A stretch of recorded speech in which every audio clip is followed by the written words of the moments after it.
Morning. Welcome to BPSC Concept Wala Newspaper Analysis. Today we are going to analyze the Indian Express dated September 26, 2024 and the day is Thursday. तो जैसा कि हम लोग शुरुआत करते हैं हेडलाइन से, तो चलिए पहले हेडलाइंस देखते हैं. तो India and China make progress on pending LAC issues in eastern Ladakh. LAC क्या है? Line of actual control.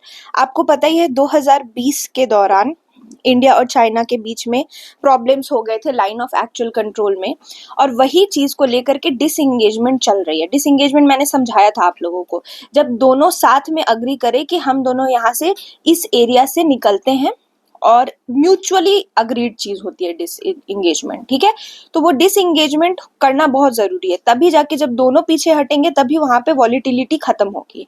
तो डिसएंगेजमेंट पे काम चल रहा था, अभी भी चल रहा है, और इंडिया और चाइना ने कुछ प्रोग्रेस किया. 2020 में लेकर के ये बात चल रही है, बीच में कई बार ये टूटा है. इंडिया चाइना के रिलेशन जैसे जैसे खराब हुए, डिसएंगेजमेंट पे रोक लगी है, लेकिन अभी कुछ प्रोग्रेस देखने को मिल रहा है. इसको हम लोग डिटेल में अंदर लेंगे, तो मैं आप लोगों को आज पूरा अच्छे से एलएसी समझाऊंगी. दूसरी न्यूज ये है कि आपको पता ही कि फेज 2 जो इलेक्शन हुए जम्मू कश्मीर के, वो कल हुए. फेज 2 पोलिंग में ड्रॉप कर गया जो वोटर टर्नआउट था. मैंने आप लोग को बताया था कि बड़ी खुशी की बात है कि जो फेज 1 की इलेक्शन हुई थी उसमें 61% वोटर टर्नआउट था, 61% लोग आए थे, लेकिन अभी गिर के 57% हो गया है. तो जब इस तरह से गिरती है ना वोटिंग, तो थोड़ा सा वो एक जो है वो दिखाता है लोगों का मत कि लोग कितना वोट देना चाहते हैं. और कल ही मैंने आप लोगों को बताया था कि अराउंड 16 फॉरेन डिप्लोमेट्स को बुलाया गया है इलेक्शन को ऑब्जर्व करने के लिए. तो ये फॉरेन डिप्लोमेट्स भी कल थे जिन्होंने वोटिंग को विटनेस किया. कहाँ पे? तो ये देखो, ये नाम दिख रहा है आपको, बर्नीना पोलिंग बूथ, जो कहाँ है? श्रीनगर में.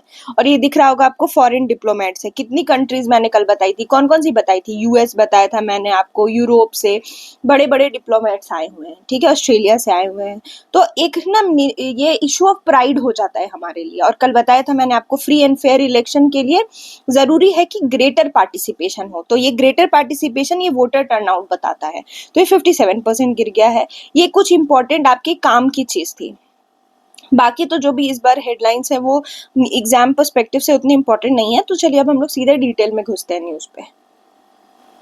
चलिए अंदर देखते हैं न्यूज को. देखो पहली न्यूज कौन सी थी, तो इंडिया और चाइना जो है उन्होंने सिग्निफिकेंट प्रोग्रेस किया है in narrowing their gaps on the pending issue of line of actual control in eastern Ladakh. तो देखो आपको पता था कि अभी थोड़ा सही चल रहा है दोनों के बीच में, इश्यूज जो है वो थोड़े से ठीक हुए हैं. दोनों साइड ऑप्शंस एक्सप्लोर कर रहा है. किस चीज का ऑप्शन? तो सोल्यूशन की जो स्टैंड ऑफ का जो पोजीशन, देखो 2020 में जो स्टैंड ऑफ हुआ था, स्टैंड ऑफ का मतलब क्या होता है? जो लड़ाई हुई थी दोनों के बीच में, उससे प्री स्टैंड ऑफ पोजीशन, उससे पहले जो रिलेशंस थे हमारे सही थे. दोनों ने अग्री कर लिया था कि यहाँ तक तुम पेट्रोलिंग करोगे, यहाँ तक मैं पेट्रोलिंग करूंगा. लेकिन वो 2020 में खराब हो जाता है जब अराउंड 40 के अराउंड सोल्जर्स मरते हैं हमारे. तो क्या होता है ना कि ये प्री स्टैंड ऑफ पोजीशन में पहुंचने की बात की जा रही है. और अरुणाचल का इशू बहुत जरूरी है एड्रेस करना. तो एक्सप्लोर तभी होगा जब, मैंने कल भी आप लोगों को एक आर्टिकल बता रही थी, तो मैंने क्या बोला था कि इंडिया ने क्या बोला है कि रशिया यूक्रेन वॉर हो, चाहे इजराइल पैलेस्टीन वॉर हो, वो तब तक नहीं सॉल्व होगा जब दोनों के दोनों जो पार्टीज हैं वो बैठ के डिस्कस नहीं करेंगे म्यूचुअली, और सारे स्टेक होल्डर्स को साथ लेके. सेम यहाँ पे भी है, अगर दोनों साइड्स एक्सप्लोर नहीं करेगी सोल्यूशन, तब तक नहीं निकलेगा. तो अब ये चीज हो रही है. तो अब इसमें जो हमारे एक्सटर्नल अफेयर मिनिस्टर हैं जयशंकर जी, उन्होंने कहा डिसएंगेजमेंट तो सिर्फ एक पार्ट है प्रॉब्लम का, मेन इशू तो पेट्रोलिंग है. देखो बोल तो दिया जाएगा कि हाँ तुम यहाँ तक मत आओ, मैं यहाँ नहीं आऊंगा, लेकिन फिर भी अगर लोग इसमें घुसने लगे, अंदर पेट्रोलिंग के लिए चले गए, तो वो ज्यादा इशू हो जाएगा. तो इसी पे जयशंकर जी ने कहा है कि पीस तो जरूरी है कि रिस्टोर हो जाए बॉर्डर में पहले, और इस पीस को रिस्टोर करने के लिए बायलैटरल टाइज को सही रखना जरूरी है. कल एक इवेंट हो रहा था जिसका नाम था Asia society and Asia society policy institute पे एक इवेंट था. ठीक है, उसको होस्ट करते हुए, कौन होस्ट कर रहा था? एस जयशंकर जी होस्ट कर रहे थे. उन्होंने बोला कि India's difficult history with China and set the parallel rise of the two country present a very very very unique problem. तो उन्होंने बोला जो इंडिया और चाइना के बीच में, आपको समझ में आ ही रहा होगा कि बोल रहे कि ये जो इशू है हम दोनों का थोड़ा यूनिक है. ठीक है, और इसी पे इन्होंने बोला पेट्रोलिंग मेन इशू है. ओके, तो अब देखो ये है आपका प्रीलिम्स का पॉइंट इंपॉर्टेंट कि डिस्प्यूट के एरियाज कौन से हैं लाइन ऑफ एक्चुअल कंट्रोल में. तो गलवान वैली, पैंगोंग सो, गोगरा हॉट स्प्रिंग, ये कुछ इश्यूज है डेप्सांग और डेमचौक, ये कुछ एरियाज हैं जहाँ पे इश्यूज है, डिस्प्यूट यहीं पे है। अब ये मैं बोलूंगी तो समझ तो आएगा नहीं, आप लोग को दिखाना पड़ेगा, तो मैं मैप में दिखाऊंगी, बट उससे पहले थोड़ा लाइन ऑफ एक्चुअल कंट्रोल पे डिस्कस करते, जो मैंने आपको बोला था मैं समझाऊंगी। देखो, ये देखो, एक आपने सुना होगा एलओसी, लाइन ऑफ कंट्रोल, और एक आपने सुन रहे हो अब line of actual control. LOC क्या है ना, एलओसी यहाँ पाकिस्तान और इंडिया के बीच में है, जबकि LAC line of actual control China और इंडिया के बीच में है। ये है आपका एलएसी, ठीक है। क्या लिखा है, India China line of actual control. इस तरफ आपको अक्साई चिन्ह देख रहा होगा, जो चाइना अपना मानता है, इंडिया भी अपना मानता है, लेकिन चाइना ने इसको क्लेम कर रखा है। तो अब हम भी मानते हैं कि हाँ चलो अक्साई चिन्ह चाइना का ही है, ये एलएसी के अंदर, ठीक। अब यहाँ पे क्या है, अब हम थोड़ा सा देखते हैं एलएसी है क्या। तो एलएसी इज अ डिमार्केशन, एक सेपरेशन पॉइंट है जो इंडिया को और चाइना को सेपरेट करती है। इंडिया बोलता है ये मेरी टेरिटरी है, चाइना बोलता है मेरी टेरिटरी है। 3 सेक्टर में डिवाइडेड है एलएसी। अब ये इंपॉर्टेंट है, 3 सेक्टर है, एक ईस्टर्न सेक्टर है। देखो ईस्टर्न सेक्टर अरुणाचल प्रदेश और सिक्किम वाला हो गया। ये दिख रहा है आपको, ये जो एलएसी है ना, ये एलएसी आपका लद्दाख साइड है, इसको वेस्टर्न एलएसी बोले, ये लद्दाख साइड पे है ना, ये वाला लेह लद्दाख साइड पे है। और एक है आपका ईस्टर्न एलएसी जो अरुणाचल प्रदेश और सिक्किम का। अगर इंडिया का मैप हम देखें, तो अगर हम लोग इंडिया का मैप देखते हैं तो इधर आप लोग देख सकते हैं, वेट अ मिनट, हाँ जी, इधर आप लोग देख सकते हैं कि ये वाला हो गया आपका अरुणाचल प्रदेश सिक्किम वाला पार्ट, ठीक है।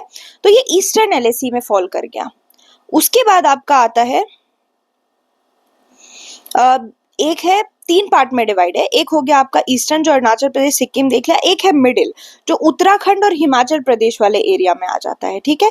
और फिर है वेस्टर्न जो कि लद्दाख के पास आ जाता है। और अभी वेस्टर्न में ही इशू चल रहे हैं, जो भी ये इश्यूज चल रहे हैं वो वेस्टर्न वाले में। इंडिया मानता है कि इंडिया के पास 3488 किलोमीटर का लाइन ऑफ एक्चुअल कंट्रोल से लेके इंडिया की टेरिटरी है, बट चाइना उसी को सिर्फ 2000 किलोमीटर मानता है। चाइना क्लेम करता है, चाइना का तो बहुत ही बिजार क्लेम है, वियर्ड क्लेम है। चाइना बोलता है कि पूरा अरुणाचल प्रदेश चाइना का है, और चाइना बोलता है कि ये साउथ तिब्बत है। अब बताइए, कोई बोलने के, ये कोई थोड़ी सी भी समझदारी की चीज है? कुछ भी बोलने के लिए चाइना बोल देता है।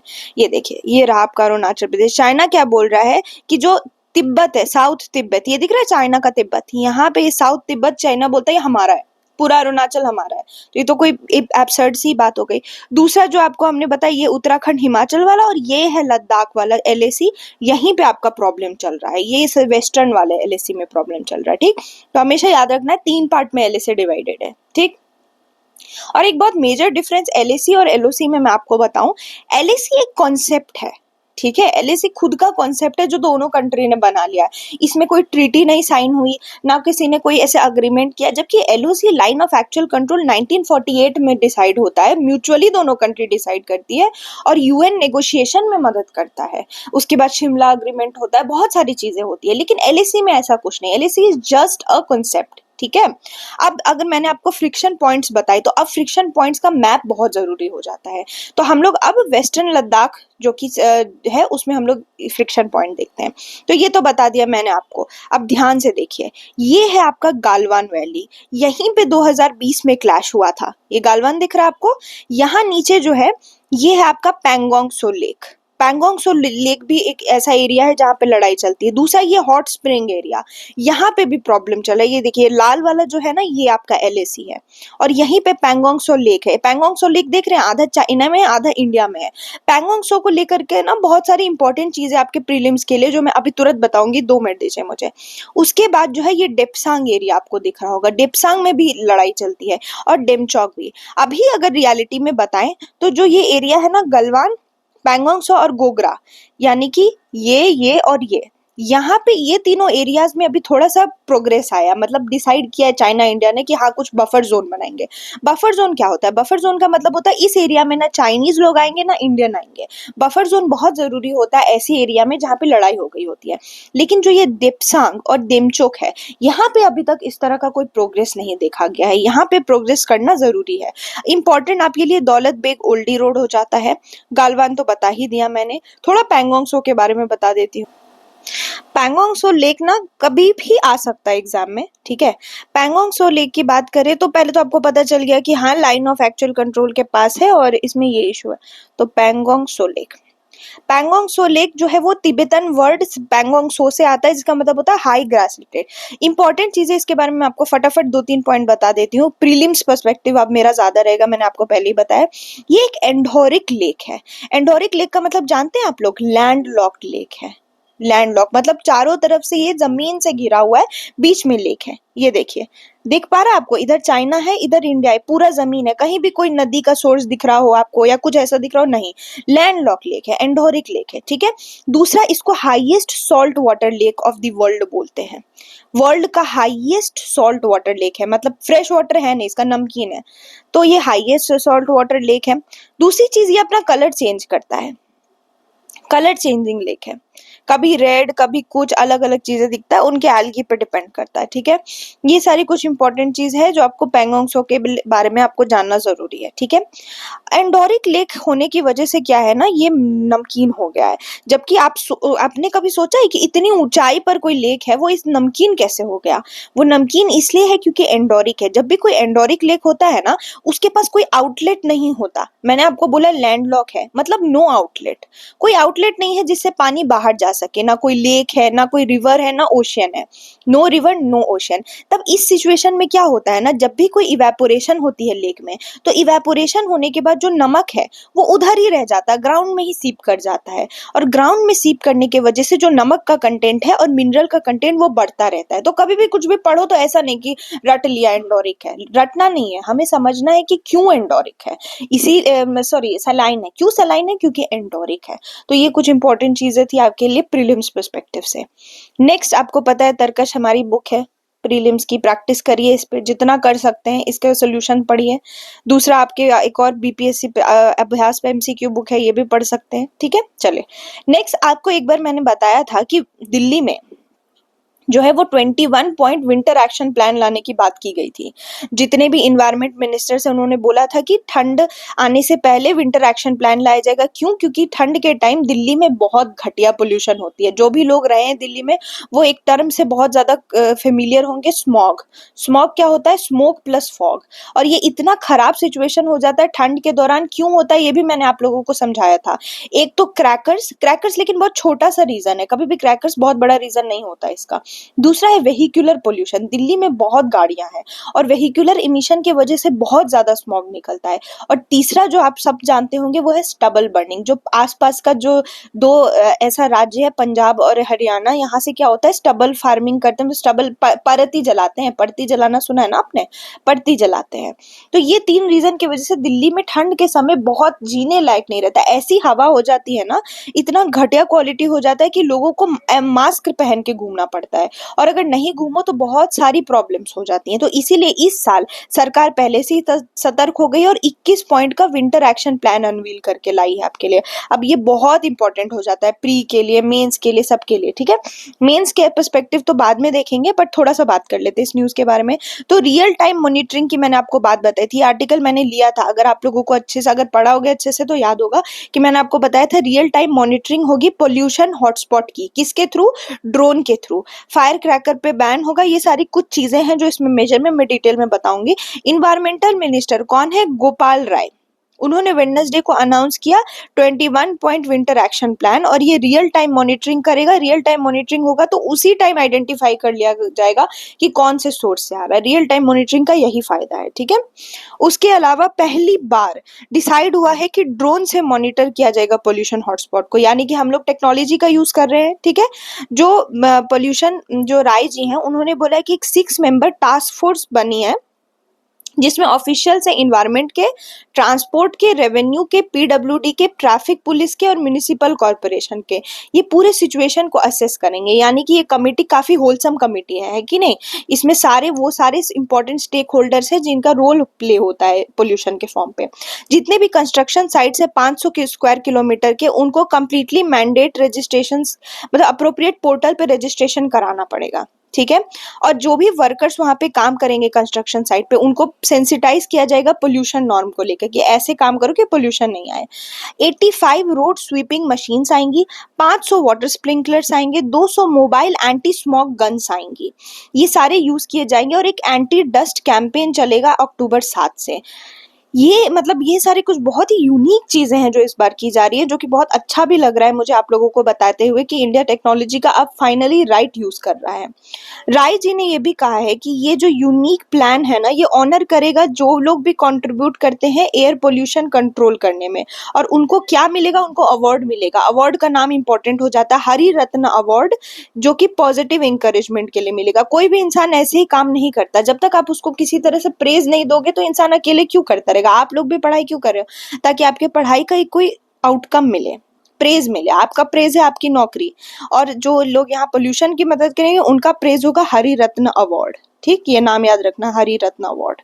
ओके, तो अब हम लोग थोड़ा फटाफट 21 पॉइंट को देख लेते हैं। पहला, real time monitoring special task force, जो कि हमने देख लिया 6 मेंबर का स्पेशल टास्क फोर्स है।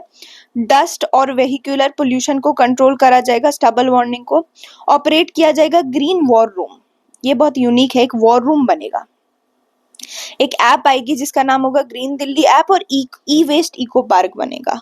उसके अलावा anti smoke gun, real time source appropriate study होगी, ग्रीन एरिया बढ़ाया जाएगा। डायलॉग होगा यूनियंस के, गवर्नमेंट और नेबरिंग स्टेट, सिर्फ दिल्ली ही नहीं, आसपास जो भी स्टेट्स इन्वॉल्व है उनमें बातें होंगी। पब्लिक पार्टिसिपेशन लिया जाएगा। इंडस्ट्रियल पोल्यूशन कंट्रोल किया जाएगा, हरि रत्न अवार्ड जो कि मैंने आपको बताया। और वॉलेंट्री रिस्ट्रिक्शन ऑफ व्हीकल, ठीक है। फायर क्रैकर बैन होगा, आर्टिफिशियल रेन होगी, वर्क फ्रॉम होम बढ़ाया जाएगा, और ऑड इवेंट का प्रिपरेशन होगा। तो ये थी 21 action plan point 21 point winter action plan. काफी होलसम प्लान है ये, और बहुत ही अच्छा इनिशिएटिव है। दूसरा, दिल्ली में जो भी दिल्ली में लोग हैं उनके लिए न्यूज है कि अभी आने वाले 6 दिनों में थोड़ी बारिश होगी। नेक्स्ट न्यूज हम लोग फॉलो करते हैं, वो ये है कि कल ही मैंने आप लोगों को समझाया था कि सुप्रीम कोर्ट ने एक बहुत ही बढ़िया लैंडमार्क जजमेंट दिया है। उन्होंने क्या बोला है, पहले हुआ क्या था ना, इसकी कहानी ऐसी है कि एक हाई कोर्ट है, Madras high court. Madras high court ने क्या बोला था ना, कि अगर कोई इंसान सिर्फ चाइल्ड पोर्नोग्राफी अपने फोन में रखा हुआ है, फॉर एग्जाम्पल चाइल्ड पोर्नोग्राफी उसके फोन में है, तो सिर्फ एक पोजीशन अगर उसके फॉर्म में उसके फोन में, यानी कि सिर्फ वो पोजेस कर रहा है, उसको वो शेयर नहीं कर रहा है, तो वो ना क्राइम नहीं कहलाएगा। ऐसा मद्रास हाई कोर्ट ने बोला था कि ये कोई ऑफेंस नहीं है, it is not an offence. लेकिन सुप्रीम कोर्ट ने इसको खंडन करते हुए बोला बिल्कुल नहीं, अगर ये इंसान के पास फोन में भी है, सिर्फ पोजेशन ही है, फोन या कहीं पे भी किसी भी डिवाइस में सिर्फ पोजेशन है, तो वो इंसान का क्रिमिनल इंटेंट बताता है। सिर्फ पोजेशन ही उसका क्रिमिनल इंटेंट बताता है। पहले क्या था ना, आईटी एक्ट और पॉक्सो एक्ट के अंदर सिर्फ पोजेशन क्राइम नहीं था, लेकिन अब सुप्रीम कोर्ट ने इतना अच्छा प्रेसिडेंट सेट किया इस लैंडमार्क जजमेंट से, बोल के कि नहीं, पोजेशन भी इंपॉर्टेंट होता है। एपेक्स कोर्ट ने बोला कि child sexual exploitation is one of the most heinous crime imaginable, and offense of pornography is equally as heinous if not as in later victimization and exploitation of child। ठीक है, तो इनका यही कहना है कि इतना ही हीनियस है जितना दूसरी चीज होती है। इस रूलिंग ने बहुत कुछ चीजों को बदला है। इसने क्या किया है, इस अप्रोच से विक्टिम को लेकर लोग एम्पैथेटिक होंगे, जो बच्चा होगा उसको लेकर लोग एम्पैथेटिक हो गए। लेकिन अभी भी बहुत सारी चीजें हैं ना, वो करनी जरूरी है। इस तरह का अगर कोई इनिशिएटिव आता है ना, तो वो तब तक सक्सेसफुल नहीं होता जब इसको आप अच्छे से इम्प्लीमेंट मत करो। तो इसी के लिए कहा गया है कि अगर इस जजमेंट को लोग चाहते हैं कि हाँ अच्छे से ये मूव करे, तो इम्प्लीमेंटेशन अच्छे से करना पड़ेगा। इसके लिए अवेयरनेस आनी पड़ेगी, कंसेंट सिखाना पड़ेगा, लिमिट्स चाहिए, सेक्स एडुकेशन, बच्चों को सेक्स एडुकेशन देने की जरूरत है। इंडिया में ये तो प्रॉब्लम है, सेक्स एडुकेशन नहीं देते हैं। सेक्स एडुकेशन बहुत जरूरी है, बच्चे को समझाना, bad touch versus good touch, ये समझाना बहुत जरूरी है। ये माँ बाप भी करते हैं, और इसमें सिर्फ माँ बाप का ही रोल नहीं है, स्कूल का भी बहुत बड़ा रोल है। Bad touch versus good touch बच्चों को सिखाओ सेक्स एडुकेशन क्या होता है, ये सारी चीजें। तो ये इंपॉर्टेंट होगा, तभी जो ये सुप्रीम कोर्ट ने अपनी चीज, ये नया प्रेसिडेंट सेट किया, सक्सेसफुल हो पाएगा। ठीक है, तो ये सारी कुछ इंपॉर्टेंट चीजें थी। नेक्स्ट जो इम्पोर्टेंट है वो है क्लॉज 6 ऑफ असम अकॉर्ड। ये भी काफी इंपॉर्टेंट न्यूज हो जाता है। ये क्या है क्लॉज 6 ऑफ असम अकॉर्ड? तो देखिए, पहले तो हम लोग जानते हैं कि क्लास है क्या। हिस्टोरिक असम अकॉर्ड जो है वो एक मेमोरेंडम ऑफ सेटलमेंट था between Rajiv Gandhi led union government और जो असम मूवमेंट की लीडरशिप थी, जिसको all Assam student union AASU बोलते हैं, जो 1985 में साइन होता है। ये अकॉर्ड एंड करता है 6 साल बड़ा एजिटेशन असम का against the entry of Bangladeshi migrant into the state. Assam देखो, कोई भी स्टेट होता है ना, कोई भी स्टेट होता है, फॉर एग्जांपल बिहार ही ले लीजिए, क्या आपको अच्छा लगेगा कि आपके स्टेट में कोई और आया और आके आपका ही जगह लेके चला गया? किसी को भी इमिग्रेंट्स नहीं पसंद होते हैं। वैसे असम जो है ना, उसको बिल्कुल पसंद नहीं था कि बांग्लादेश के लोग जो है वो मूव करके असम में आ जा रहे थे, तो इमिग्रेंट का इशू था। इसको लेके एक असम अकॉर्ड साइन होता है जिसमें मेमोरेंडम ऑफ सेटलमेंट होता है, और ये एंड करता है ये एजिटेशन को। क्लॉज 6 जो है वो स्टेट करता है कि constitutional, legislative, administrative safeguard as may be appropriate shall be provided to protect, preserve and promote the cultural, social, linguistic identity and heritage of Assamese people। Simple भाषा यही है कि असमिया उसको नहीं पसंद आ रहा था कि बांग्लादेशी लोग आए। क्यों? क्योंकि क्या हानि हो रही थी? तो उनका कल्चर हानि हो रहा था, उनकी लिंग्विस्टिक आइडेंटिटी का हानि हो रहा था, उनकी सोसाइटी का हानि हो रहा था। दूसरे लोग आएंगे तो उनका लैंग्वेज भी तो खत्म होगा ना। इसी को प्रिजर्व करा जाएगा, किसके थ्रू? तो कॉन्स्टिट्यूशनल मीन्स के थ्रू, लेजिस्लेटिव मीन्स के थ्रू, एडमिनिस्ट्रेटिव मीन्स के थ्रू। इसका क्या मतलब होता है? कॉन्स्टिट्यूशन भी हेल्प करेगी, लेजिस्लेटिव यानी लॉ भी हेल्प करेगा, एडमिनिस्ट्रेटिव तो आपको पता ही है। तो जुलाई 2019 में होम मिनिस्ट्री ने कॉन्स्टिट्यूट किया था 14 मेंबर की कमेटी, जिसको चेयर कर रहे थे रिटायर असम के हाईकोर्ट के जज जिनका नाम है बिप्लब कुमार शर्मा और बाकी जज। इन्होंने रिआइटरेट किया ब्यूरोक्रेटिक राइटर और आशु लीडर्स और जर्नलिस्ट को एंड सजेस्ट किया वेज कि किस तरह से असम 6 का अकॉर्ड जो है इम्प्लीमेंट हो सकता है। ठीक है, उन्होंने एसमीज पीपल के उन्होंने इस कमिटी ने क्या बोला कि definition of एसमीज people eligible for safeguard under clause 6 की डिफाइन करो कि कौन एसएमईज लोग हैं जिनको सेफगार्ड मिलेगा क्लॉज 6 के अंदर। कमिटी ने फाइनलाइज की थी अपने report February 2020, but instead of it being received by the union home ministry which had constituted the committee, the report was received by the then Assam CM Sarbananda Sonowal of BJP. और जो 4 committee member ने release किया ये confidential report public domain में, मतलब ये जाना चाहिए था ये रिपोर्ट कहाँ पे? यूनियन मिनिस्ट्री के पास, पर ये चला गया कहाँ पे? असम के सीएम जी के पास चला गया, जो उस टाइम सर्बानंद सोनोवाल थे। ठीक है, तो ये कुछ इंपॉर्टेंट चीज थी क्लॉज 6 की। अब दूसरी चीज में ये बात इंपॉर्टेंट क्या है कि इस कमिटी ने क्या बोला था? पहली चीज तो डिफाइन करने की बात थी। डिफिनीशन में क्या बोला? एसएमईज लोग होंगे कौन? इन्होंने क्या बोला कि जो क्लॉज 6 है उसमें तुम एसएमईज में इंडिजिनस ट्राइबल को भी डालो, जो इंडिजिनस ट्राइब्स है असम के वो भी आएंगे एसएमईज पीपल में, और ऐसे लोग जो असम की टेरिटरी में 1 जनवरी 1951, ये दिख रहा है आपको, 1 जनवरी 1951 के दिन या उससे पहले आए हैं, वो लोग जो यहाँ बस गए हैं असम में, या उनके जो बच्चे हैं, वंशज हैं, वो इंडिजिनस एसएमईज लोग कहलाएंगे। और इसके अंदर ट्राइब्स को भी लाने की बात की गई थी। और इस कमेटी के रिकमेंडेशन पे जो भी लोग एसएमईज पीपल में क्वालिफाई कहलाएंगे कि हाँ चलो तुम एसएमईज हो गए अकॉर्डिंग टू ये जो भी इन्होंने डेट कट ऑफ दिया है, तो उनको क्या मिलेगा? उनको मिलेंगे कुछ पर्क्स। क्या पर्क्स मिलेंगे? पर्क्स माने फायदा मिलेगा। क्या फायदा? रिजर्वेशन मिलेगी कहाँ पे? पार्लियामेंट में, स्टेट असेंबली में, लोकल बॉडी में और जॉब्स में। ठीक है, तो ये इंपॉर्टेंट चीज थी। तो इस बार कौन कौन सी रिपोर्ट जो है वो जो सारी रिकमेंडेशन को इम्प्लीमेंट करेगी असम गवर्नमेंट? अभी असम के सीएम कौन है? तो हिमंत बिस्वा शर्मा जी हैं। ठीक है, इन्होंने मीटिंग की है आसू के लोगों से और इन्होंने बोला है कि ये क्या बोलते हैं, इम्प्लीमेंटेशन होगा 52 recommendations of the justice Biplab committee. अब देखो प्रीलिम्स के लिए क्या इंपॉर्टेंट, ये तो मैंने आपको समझाने के लिए समझा दिया। प्रीलिम्स में कैसे क्वेश्चन आ सकता है, ये मेरा काम है अब आपको बताना, प्रीलिम सेंट्रिक होना। देखो क्वेश्चन आ सकता है प्रीलिम्स में कि क्लॉज 6 किससे रिलेटेड था? तो असम अकॉर्ड, एक तो ये क्वेश्चन आ सकता है। दूसरा क्वेश्चन आ सकता है कि justice Biplab Dev committee, justice Biplab Sharma committee, Dev नहीं, जस्टिस बिप्लब शर्मा कमेटी किससे रिलेटेड है? तो ये भी क्लॉज 6 से हो गया। तो एक ये क्वेश्चन बन सकता है, एक ये क्वेश्चन बन सकता है। इस तरह का क्वेश्चन आपके प्री में आ सकता है। ठीक है, और समझने के लिए मैंने आपको बता दिया है क्या। अभी कितने रिकमेंडेशंस दिए थे इस कमेटी ने? तो 52 रिकमेंडेशन दिए थे। अब इसमें से जो है वो कुछ कुछ रिकमेंडेशन एक्सेप्ट किया जाएगा, जैसे कि 1951 वाला जो कट ऑफ डेट मैंने अभी आपको बताया वो एक्सेप्ट कर लेगी गवर्नमेंट। ठीक है, और जो डेफिनेशन ऑफ एसएमईज पीपल है वो is confined to only the context of report recommendation, जो रिपोर्ट ने कहा है वही आएगा। ठीक है, 67 ब्रॉड रिकमेंडेशन दिए गए थे इस रिपोर्ट के द्वारा, जिसको 3 ब्रॉड कैटेगरी में डिवाइड किया गया था। 40 जो है वो एक्सक्लूसिव गवर्नमेंट के अंदर आ रहा है, 12 जो है वो कंकरेंट है यानी सेंटर और गवर्नमेंट दोनों के अंदर आ रहा है, और 15 जो है वो सिर्फ वो सेंटर के पास पावर है उस रिकमेंडेशन को ठीक करने की। ये जो 52 रिकमेंडेशन है इसकी फर्स्ट 2 कैटेगरीज जो है वो अप्रैल 2025 में लागू हो जाएगी, और बाकी के जो है वो इसके लिए जो है एक रोड मैप सबमिट किया जाएगा आसू को, क्योंकि आसू ने इसमें बहुत बड़ा हेल्प दिया है। मतलब आपको तो पता ही, आसू मैंने अभी आपको समझाया था, उसने हेल्प किया था। तो अक्टूबर 25 इस साल जो है वो सबमिट कर दी जाएगी, ठीक है। और ये जो 52 रिकमेंडेशन है वो लार्जली क्या सेफगार्ड करेगी असम की? Language, land, cultural heritage. Land आप देख सकते हैं, land creating revenue circle where only Assamese people. क्या है होगा कि इसमें जो एसएमईज लोग हैं वही पोजेस कर सकते हैं और रख सकते हैं लैंड।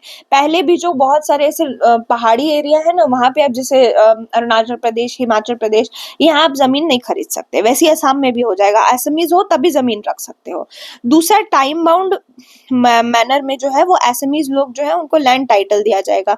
एक सर्वे होगा इन लोग का 4 एरियाज का, जो एक 4 एरिया क्या होता है, तो riverine region along Brahmaputra, Brahmaputra के आसपास एक एरिया है जो नदी के पास, उसको 4 बोलते हैं। तो अब ये भी इंपॉर्टेंट हो जाएगा आपके प्रीलिम के लिए। 4 कहाँ पे? तो आसाम में है। ये क्या है? तो ये रिवराइन रिवराइन एरियाज है, ठीक है। ये भी प्रीलिम के लिए इंपॉर्टेंट हो गया। तो ये 4 वाले को। दूसरा, लैंग्वेज, ये क्या करेगा? असम का जो ऑफिशियल लैंग्वेज है स्टेट का 1916, वो असम ऑफिशियल एक्ट के तहत एसएमईज को ऑफिशियल लैंग्वेज रखेगा असम का, ठीक है। कंपलसरी होगा जितना भी स्टेट गवर्नमेंट है कि वो असमीज में और इंग्लिश दोनों में अपने ऑर्डर्स को इशू करेंगे, ठीक है। असमीज जो है वो कंपलसरी सब्जेक्ट हो जाएगा क्लास 8 से लेके क्लास 10 के बच्चों के लिए, हर इंग्लिश मीडियम स्कूल में, सीबीएसई और स्टेट बोर्ड स्कूल में। कल्चरल हेरिटेज की बात की जाए तो एक ऑटोनोमस अथॉरिटी बनेगी जो डेवलपमेंट करेगा किसका? सतराज का। अब ये भी आपके प्रीलिम के लिए इंपॉर्टेंट हो जाता है। क्या? TTRAS। सतरास क्या है? ये एक नियो वैष्णवाइट मोनेस्ट्रीज है, नियो वैष्णवाइट मोनेस्ट्री। अब आपके अगर एग्जाम में कोई क्वेश्चन आता है ना आसाम से रिलेटेड, और अगर कोई ऐसे किसी इंपॉर्टेंट गुरु या रिलीजियस या कोई भक्ति मूवमेंट से रिलेटेड क्वेश्चन आए ना, हिस्ट्री का मैं आपको रिलेट करके बता रही हूँ, तो आप याद रखेंगे ना असम में वैष्णवाइट मूवमेंट बहुत चला है। तो सतराज अगर एग्जाम में आए तो ये नियो वैष्णवाइट मोनेस्ट्री है, ठीक है। तो सतराज का डेवलपमेंट किया जाएगा, मल्टीपर्पज कल्चरल कॉम्प्लेक्सेस बनाई जाएंगी। चीफ मिनिस्टर जी ने ये भी कहा है कि ऑटोनोमस काउंसिल ऑफ असम से 6th शेड्यूल एरिया, जिसको बोडोलैंड, देखो हाँ, जो 6 शेड्यूल है ना उसमें असम के कुछ रीजन्स आते हैं। 6 शेड्यूल आपको पता है ना? कमेंट सेक्शन में मुझे बताएंगे कि 6 शेड्यूल है क्या। ऐसे तो सबको ही पता होगा पर फिर भी फॉर अ रिविजन, ठीक है। 6 शेड्यूल एरियाज में असम का कौन कौन एरिया आता है? अब ये प्रीलिम के लिए बड़ा जरूरी है। बोडोलैंड, नॉर्थ चाचर और करबी एंग्लोन, ये बहुत इंपॉर्टेंट है फॉर प्रीलिम्स, ओके। ये 3 जो रीजन्स है वो आते हैं आपके जो आपका शेड्यूल 6 है उसके अंदर। तो ये सारी कुछ रिकमेंडेशंस है, और इतने सारे 52 पॉइंट्स है, तो 52 के 52 तो गवर्नमेंट एक्सेप्ट नहीं कर सकती ना, कुछ कुछ चीजें गवर्नमेंट ने एक्सेप्ट नहीं किया है, बट ये आपके लिए अभी इतना इंपॉर्टेंट नहीं है प्रीलिम पर्सपेक्टिव से इस पॉइंट पे। पर हाँ, आप लोग याद रखेंगे कि 52 पॉइंट में कुछ कुछ कमिटीज जो है वो की रिपोर्ट एक्सेप्ट नहीं की गई है, जैसे इनर लाइन परमिट वाला जो है वो अभी एक्सेप्ट नहीं किया गया है, तो कुछ कुछ चीजें अभी रह रही हैं। तो ये बहुत इंपॉर्टेंट था सम अकॉर्ड, इसलिए मैंने इतने डिटेल में लेके आपको समझाया है, क्योंकि प्रीलिम्स के काफी क्वेश्चंस बन सकते हैं यहाँ से। और अब मैं आपको थोड़ा सा असम दिखा देती हूँ। ये मैप में आपको दिख रहा होगा, ये रहे असम, ये पूरा, ठीक है। असम काफी बड़ा है, ठीक है। असम आप देख सकते हो, यहाँ पे ये चाचर एरिया जो मैंने आपको बताया था, करबी आंगलोंग, ये सारी चीजें। असम का कैपिटल दिसपुर, और ये बहुत सुंदर जगह है ऑफ कोर्स। ये करबी एंग्लोंग दिख गया आपको, चाचर दिख गया जो मैं आपको शेड्यूल 6 का बता रही थी, ये सारी। ये रहा आपका असम नॉर्थ ईस्टर्न मैप में। यहाँ पे आपका बिहार है, यहाँ पे आपका वेस्ट बंगाल है, यहाँ ये आपको दिख रही है, इसी को चिकन नेक्स कॉरिडोर बोलते हैं, चिकन नेक्स कॉरिडोर। ये क्या है? मतलब अगर आपको नॉर्थ ईस्ट में घुसना है ना इंडिया से, मतलब नॉर्थ इंडिया से नॉर्थ ईस्ट इंडिया में, तो यही एक रास्ता है जाने का। अब क्योंकि यही एक रास्ता है जाने का, तो अब कैसे जाओगे इस रास्ते से? इतना छोटा सा, मान लो कल को नेपाल, चाइना इस पे अटैक कर देता है, या बांग्लादेश, कभी करेगा नहीं पर बोलने की बात है, नेपाल कर देता है, तो हमारा चिकन नेक, चिकन के जैसे गर्दन पतली सी होती है ना, अगर इसको तोड़ दिया जाए तो इंसान घुसेगा कैसे नॉर्थ ईस्ट में? इसीलिए चिकन नेक कॉरिडोर को डेवलप करने की बात की जा रही है कि ऑल्टरनेट रूट बनाया जाए, बांग्लादेश होकर के भी एक रास्ता बनाया जाए, कि सिर्फ इस पे डिपेंडेंस ना रहे। हमारी इंटरनल सिक्योरिटी के लिए बहुत जरूरी है चिकन नेक कॉरिडोर का ऑल्टरनेटिव ढूंढना और इसको स्ट्रॉन्ग करना, ठीक है। यहाँ सिल्लीगुड़ी में है ये कुछ इंपॉर्टेंट चीजें थी, मैंने आपको एक्स्ट्रा समझा दिया। तो ये आप देख सकते हैं अभी क्वेश्चन ऑफ द डे मैं आप लोगों से पूछती हूँ। ये आपका question of the day. Inner line permit की अभी मैंने बात की थी, अभी वो कितने स्टेट्स में ऑपरेशनल है इंडिया में, ये आप मुझे कमेंट सेक्शन में बताएंगे। और सिर्फ नंबर नहीं बताना है, उसके बगल में ब्रैकेट में ये भी बताना है वो कौन कौन सी स्टेट्स है जहाँ पे अभी ऑपरेशनल है। काफी अच्छा क्वेश्चन है, काफी इंपॉर्टेंट क्वेश्चन है। तो this was all for today. अच्छे से रिवाइज करते रहिए। मैं मिलती हूँ आपसे नेक्स्ट क्लास में। Thank you.